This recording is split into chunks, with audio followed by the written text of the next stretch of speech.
el principal foco de la corrupción que tiene el Amazonas colombiano es la ganadería extensiva y los baldíos que se generan a través de la adquisición de estos mismos. Entonces ahí está el mayor fraude que tenemos nosotros, es que protegemos el Amazonas, pero por detrás los gobernantes autorizan que se tumbe.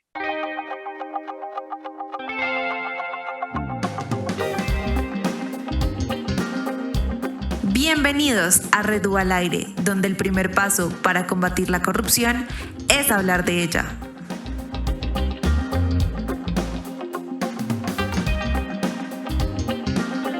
Bueno, y hoy nuestro tema es sobre la corrupción medioambiental y tenemos como invitado a Sebastián Grajales, que es una persona que cree firmemente en el poder que tenemos las personas para hacer grandes cambios y además de pensar en un futuro sostenible. Bueno, él estudió Gobierno y Relaciones Internacionales, tiene una experiencia en trayectoria de cooperación internacional. Actualmente es líder del Climate Reality desde el 2018. Vive en Colombia y le gusta la jardinería y cocinar con sus amigos. Bienvenido, Sebastián. Muchas gracias a ustedes por la invitación y felicitaciones por esta iniciativa que en verdad está una nota. Bueno, Sebastián, y queremos aprovecharte para hacer las siguientes preguntas sobre nuestro tema y es, bueno, queremos partir de o saber si hay algún tipo de fraude en la gestión medioambiental actualmente en Colombia. Pues sí, sí hay un fraude. No es explícito, pero sí es implícito en muchos de los procesos que generan los gobiernos locales y los gobiernos regionales. Entonces, en los proyectos de inversión que desarrollan los municipios y los entes territoriales, como ustedes conocerán, pues en el sector público funcionan por programas, políticas y proyectos. Los proyectos, en la forma como tal, se ejecuta el presupuesto público.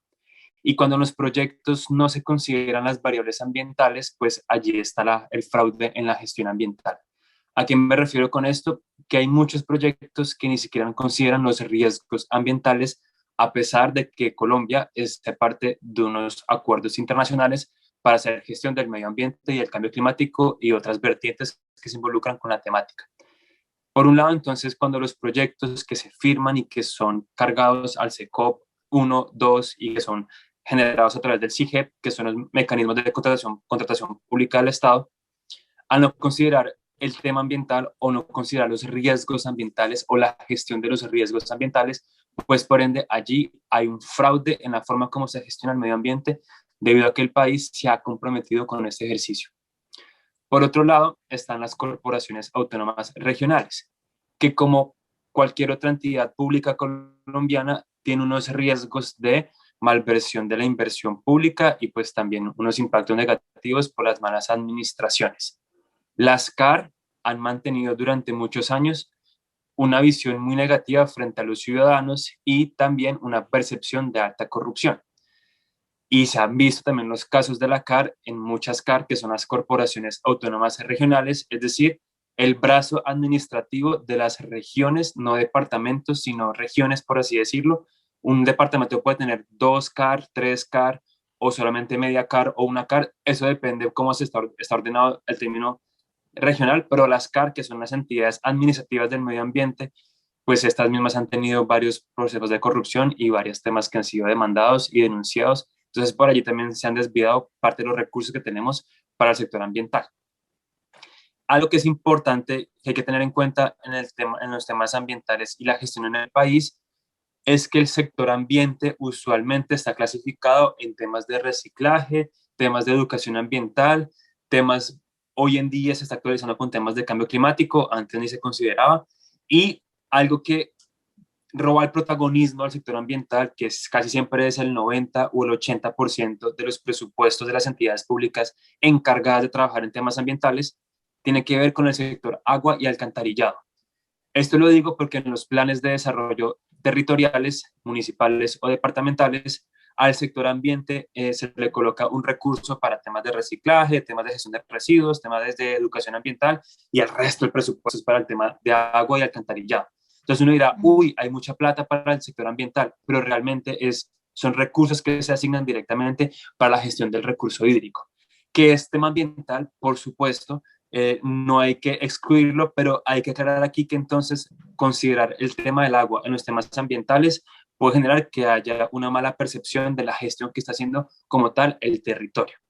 A pesar de esto, pues hay buenas inversiones de los municipios y los departamentos en términos de agua para conservar las cuencas hídricas y las fuentes que alimentan los afluentes que generan recurso hídrico a los municipios y a los departamentos. Entonces, a través de ello uno puede decir, bueno, hay inversión para, obviamente, conservar los bosques, los páramos y las montañas, que al final de cuentas es la gestión ambiental.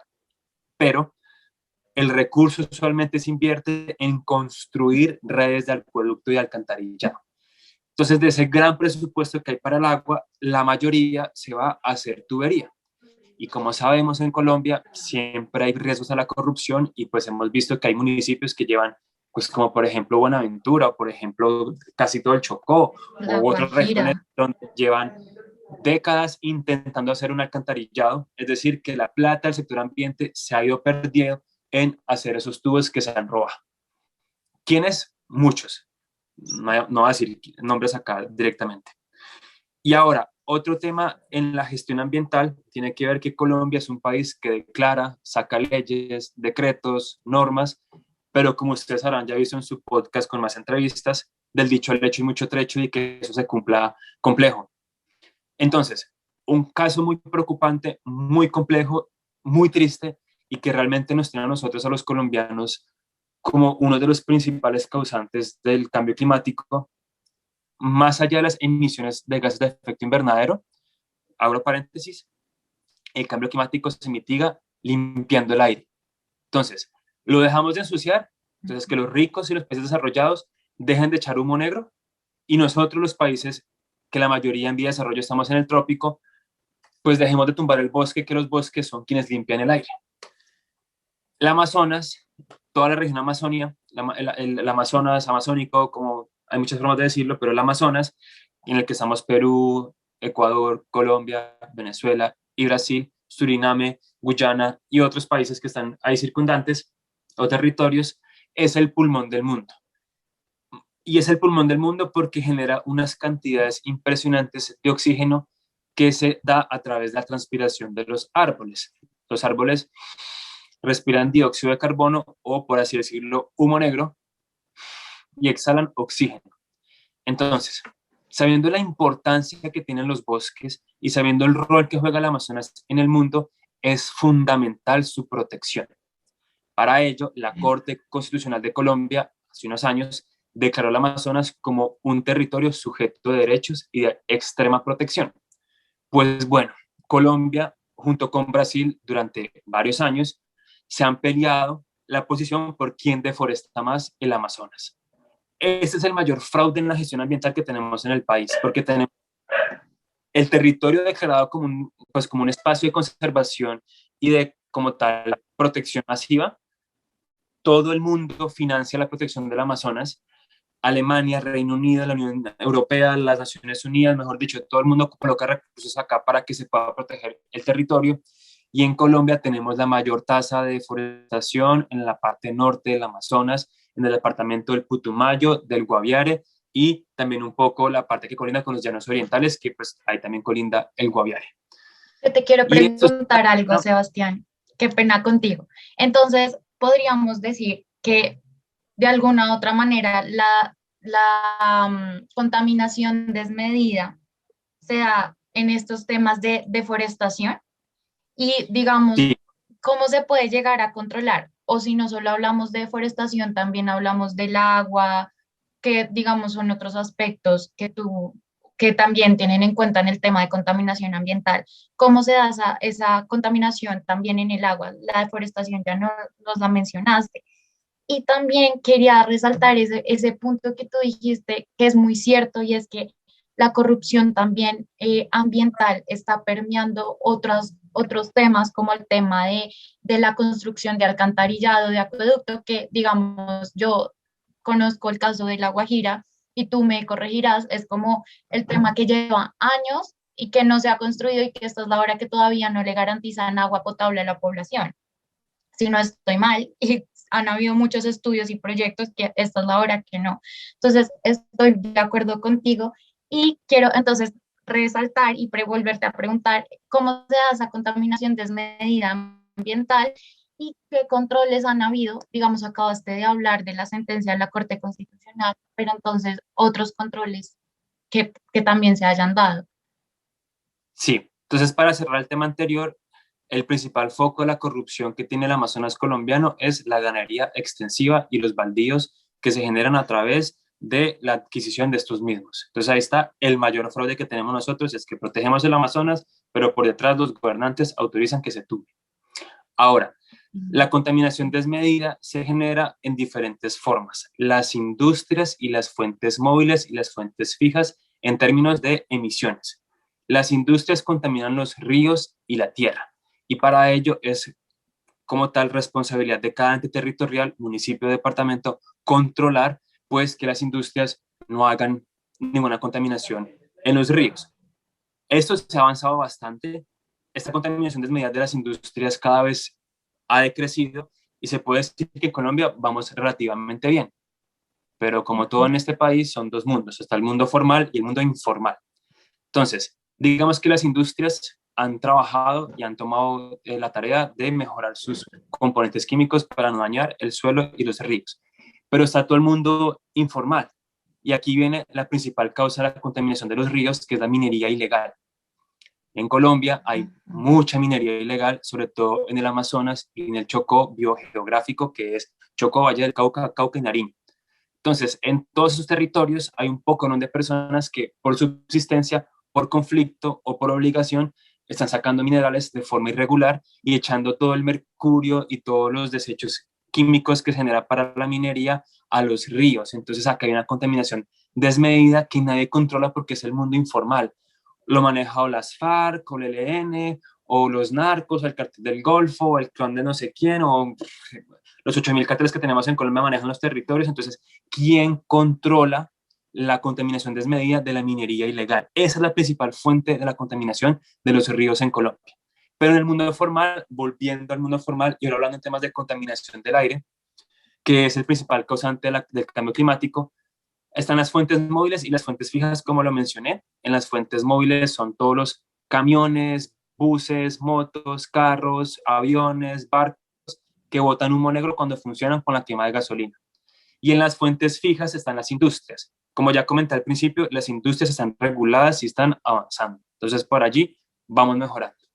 Pero en el sector transporte, no todos los municipios ni todos los departamentos tienen estaciones de monitoreo de calidad del aire. Entonces, si no se mide, ¿cómo se regula? Si no se sabe cuánto se contamina, ¿cuánto se pide descontaminar?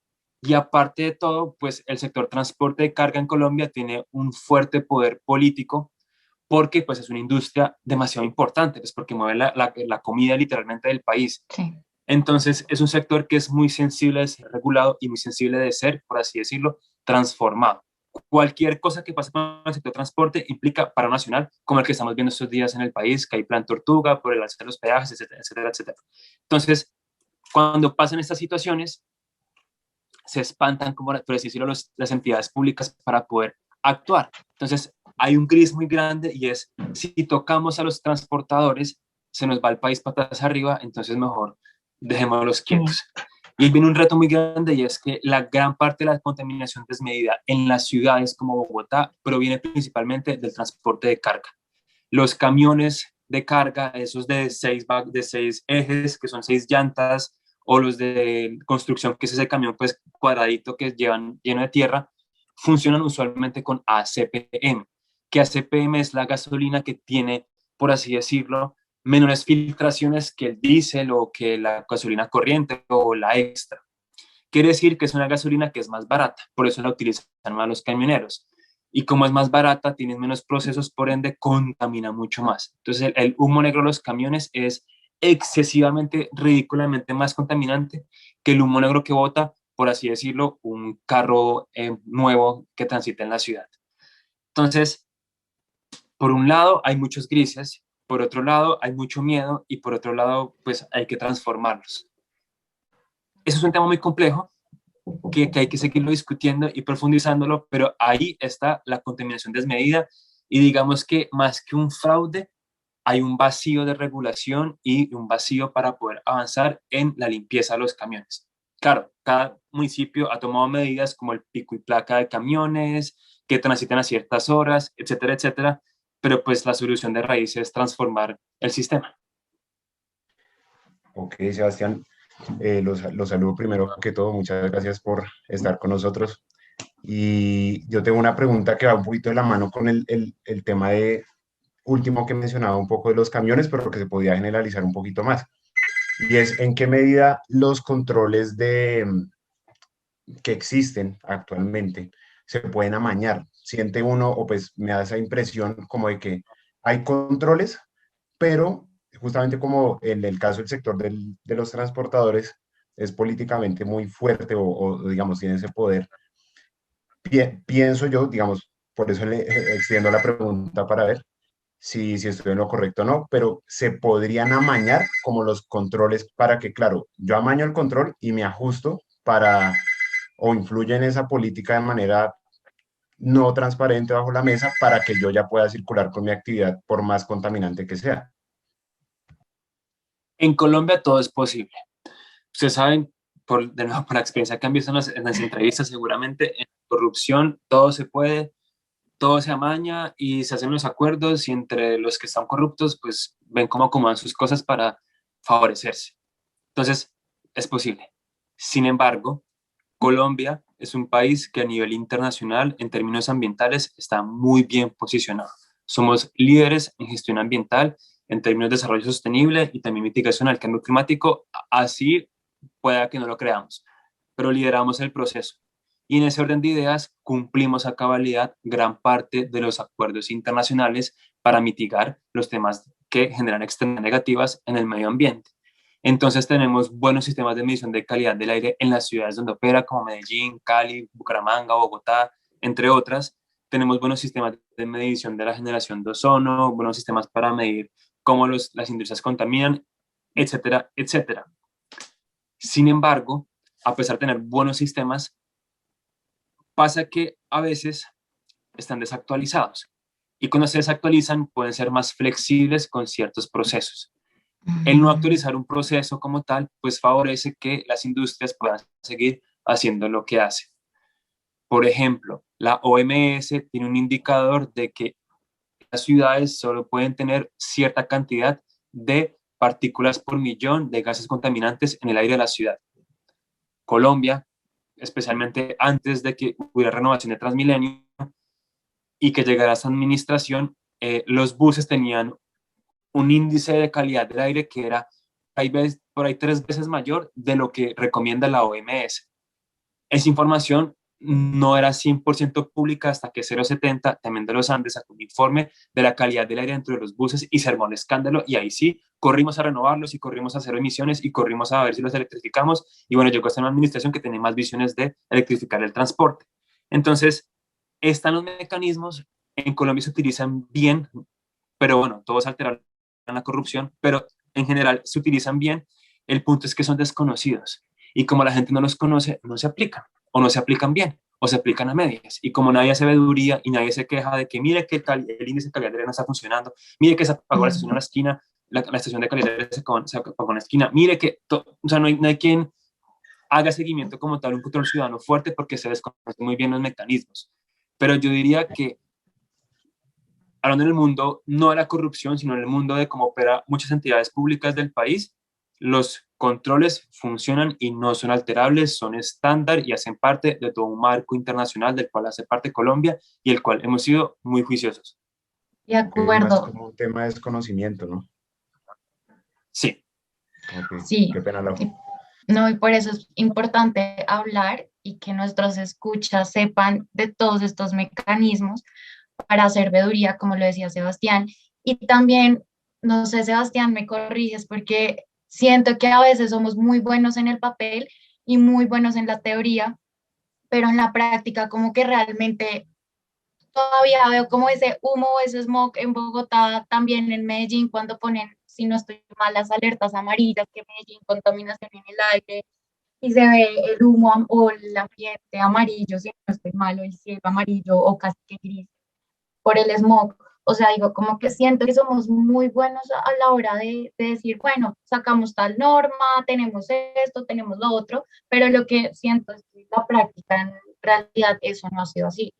Y lo siento aquí a la vuelta de la esquina cuando pasa un camión lleno de humo o veo las calles llenas de humo y sucia por el smog de los camiones, como tú decías. Sí, es un proceso.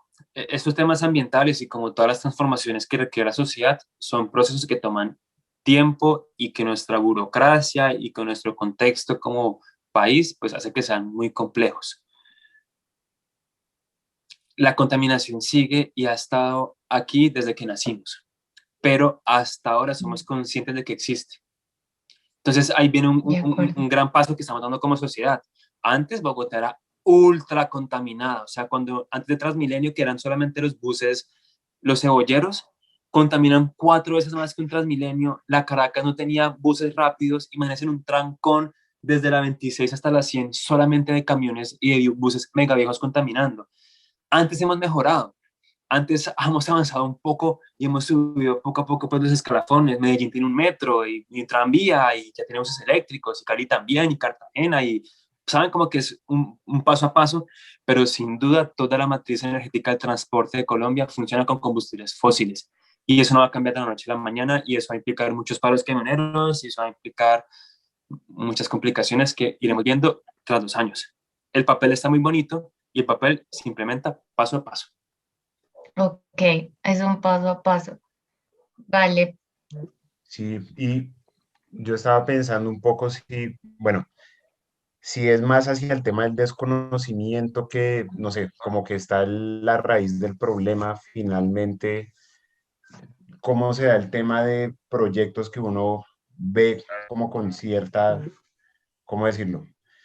Como con duda de que realmente hubieran pasado los procesos o los filtros ambientales para que ciertas cosas se implementen.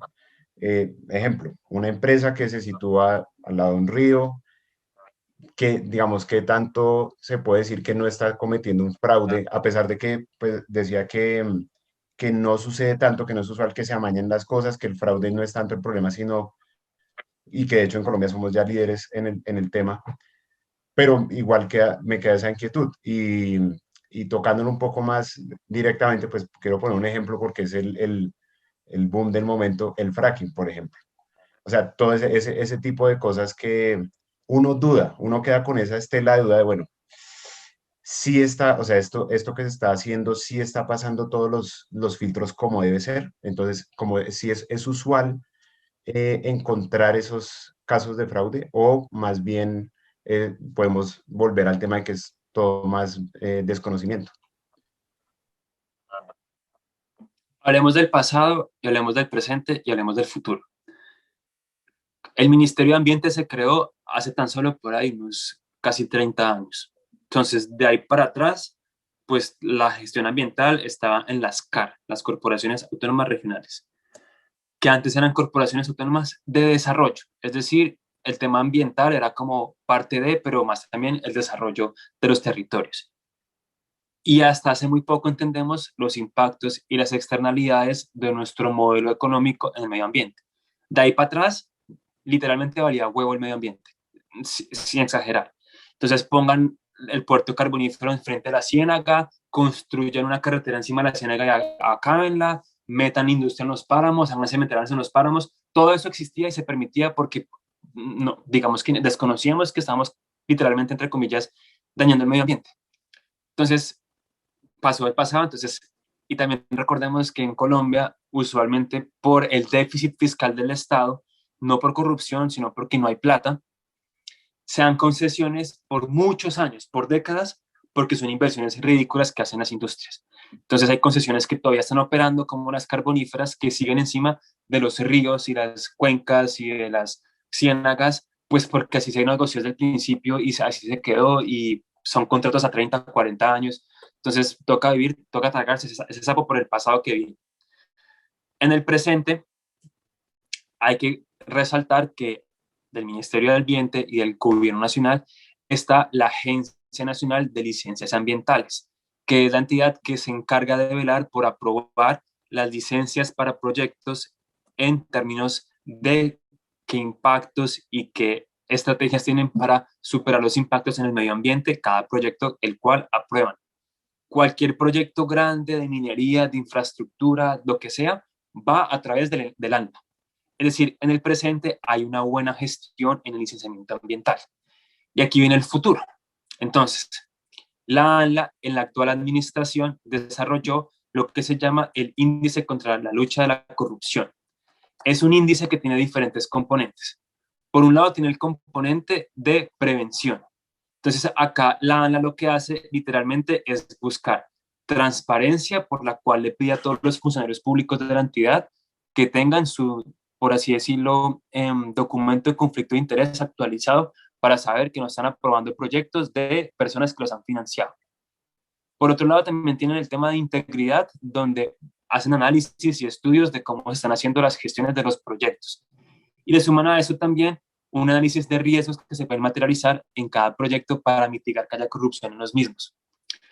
Además, la ANLA tiene otra estrategia que se llama presuntos actos, donde igualmente revisan los casos que hay de entidades externas como las contralorías, procuradurías, fiscalías y otras IAS que hacen parte del seguimiento de la gestión pública de las entidades. Entonces acá este índice les ayuda a ver si hay o no corrupción en algún territorio con frente a un licenciamiento ambiental. Y por último, en la ANLA también tiene algo llamado los actos de compasión y tiene que ver en cuántos actos de corrupción se han generado dentro de la entidad y dentro de cada proceso. En los actos de compensación o los actos de corrupción, pues ahí se ve como tal gran parte del índice que tienen de percepción de corrupción dentro de la entidad. El índice en el año 2018 fue, antes de decirle el índice está de 0 a 1, siendo 0 mega corrupto, siendo 1 lo ideal. En 2019, que empezó a implementarse, en 2018 que empezó a implementarse el índice como tal, la corrupción dentro en la ANLA era el índice de 0,81. Es decir, no es corrupto, estamos bien. Y a 2019 el índice pasó a 0,85. Es decir, la entidad cada vez más ha mejorado la gestión del fraude y la corrupción. En el futuro esperamos que este índice llegue a 0, a 1, que 1 es no corrupto. Y se ve la vocación, el compromiso de los funcionarios y demás miembros de la ANLA para que lleguemos al 1. Entonces, el pasado seguramente genera muchos cuestionamientos, el presente lo estamos acomodando y se espera que haya un futuro sin fraude en licenciamiento ambiental en Colombia con base a la implementación de este nuevo índice que cada día más está creciendo. Debo confesar algo y es que es muy tranquilizador escucharle eso, porque ahí, pues aquí lo confieso un poco también para la gente que nos escucha, yo tengo cierto conflicto con eso un poco por mi profesión, yo soy ingeniero mecánico y hay veces que pues esos temas chocan justamente con lo que se quiere proyectar, aunque hay cosas que van de la mano, las energías renovables, demás, mucha tecnología va incluso en pro de, pues, de que evitemos tanta contaminación, pero esa etapa de transición, y creo que se relaciona un poco con ese presente en el que proyectamos un futuro mejor, pero que o sea, estamos trabajando en eso, es tranquilizador ver que también por el lado de mitigar la corrupción, pues también pues esté gestionando y se esté trabajando para que no pase. La verdad no tenía conocimiento de como de que ese índice se estuviera aplicando a la ANLA con esa especificidad. Muy interesante. Sí, es muy completo y aquí respondo también lo que contabas del fracking. El fracking se puede hacer bien. Yo estoy en contra del fracking, la verdad me parece que no tiene sentido que los países sigan invirtiendo en sacar como sea la última gota de petróleo sabiendo que se va a acabar el mundo si seguimos sacando el petróleo, pero el fracking se puede hacer bien y se puede licenciar. Es decir, la ANLA lo puede aprobar porque se puede hacer bien y se puede hacer con bajos riesgos, pero el punto es, ¿vamos a asumir bajos riesgos para seguir emitiendo dióxido de carbono? Hay riesgos muy pequeños, pero son riesgos ridículos, como contaminar toda la fuente hídrica de un municipio entero, o generar explosiones, o generarle cáncer a los ciudadanos aledaños al territorio. ¿Vamos a asumir esos riesgos pequeños por seguir sacando petróleo para seguir acabando el mundo? Eso es un tema, pero por otro lado, en términos institucionales, la ANLA lo puede aprobar si se hace bien, porque ese es el rol de la ANLA, ver los riesgos y cómo se mitigan para poder aprobar un proyecto que tenga impacto sobre el medio ambiente. Entonces, se puede lograr, pero pues ya temas más personales, ¿para qué? Y bueno, Sebastián, yo te quiero hacer una pregunta como para terminar y es la siguiente. No sé si Pachis me quiere ayudar en esa pregunta. Sí, bueno, estamos siempre con una curiosidad y es algo pequeño. Todos algún momento en la vida hemos hecho algo corrupto de lo que nos hemos arrepentido, desde que nos pasaron una tarea en el colegio a, no sé. Entonces, Sebastián, si nos quiere contar cuál es ese acto chiquito que usted dice, sí, aquí la embarré, y ya, para cerrar De y corrupción. despedirnos. Era malísimo para los temas financieros, entonces hay un profesor en el externado que dejaba los parciales en una fotocopiadora y llegué al parcial no estudiado y que la fotocopiadora y me aprendí las respuestas y así respondí. Entonces colocaba el resultado de la fórmula y me inventaba garabatos para hacer el proceso del resultado. Perdón, tengo que reírme. Sí, es que todo. Apenas. Ok. Ingenioso. Gracias por atreverse, de verdad. Muchas gracias porque no todos lo pueden decir o pues, digamos, O reconocer. Revelar todo, reconocerlo. Sí. Sí. Bueno, Sebastián, muchísimas gracias. No, a ustedes, muchas gracias por el espacio. Estés bien, chao.